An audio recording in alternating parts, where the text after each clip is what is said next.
Welcome to the channel Calligraphy by Sadaf Jahan. Ramzan में शैतान कैद कर दिया जाता है। इसका मतलब क्या है? इसका मतलब ये है कि इस महीने में आप जो कुछ भी कर रहे हैं वो आपकी हकीकी फितरत का अक्कास है।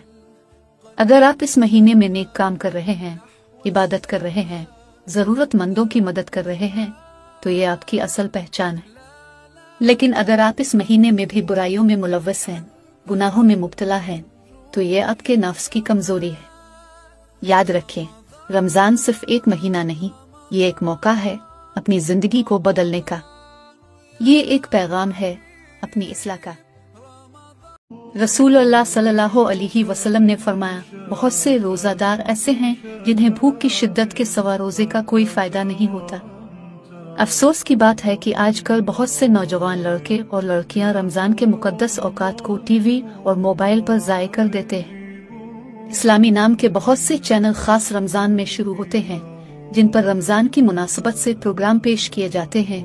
एक अच्छी खासी तादाद ऐसे प्रोग्राम भी देखती है जो कि मुनासिब नहीं, और कुछ लोग सीरियल देखने में इतने मसरूफ हो जाते हैं कि एक के बाद दूसरा एपिसोड देखने के लिए बेचैन रहते हैं। बहुत से नौजवान रमजान के मुबारक महीने में भी मोबाइल से दूर नहीं रह पाते।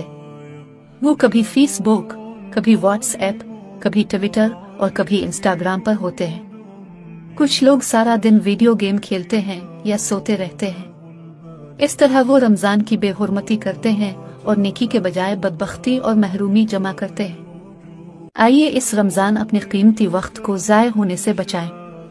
रमजान सिर्फ भूखे प्यासे रहने का नाम नहीं, बल्कि ये अल्लाह की रजा हासिल करने का महीना है। इसमें ज्यादा से ज्यादा कुरान पढ़ें, नमाजें अदा करें और गरीबों की मदद करें। रातों को तहज्जुद पढ़ें और अल्लाह से अपने गुनाहों की मुआफी मांगे। पता नहीं अगले रमजान हम होंगे या फिर नहीं, इसलिए इसे ज़ाय ना करें। अल्लाह ताला हम सबको नेक तौफीक अता फरमाए।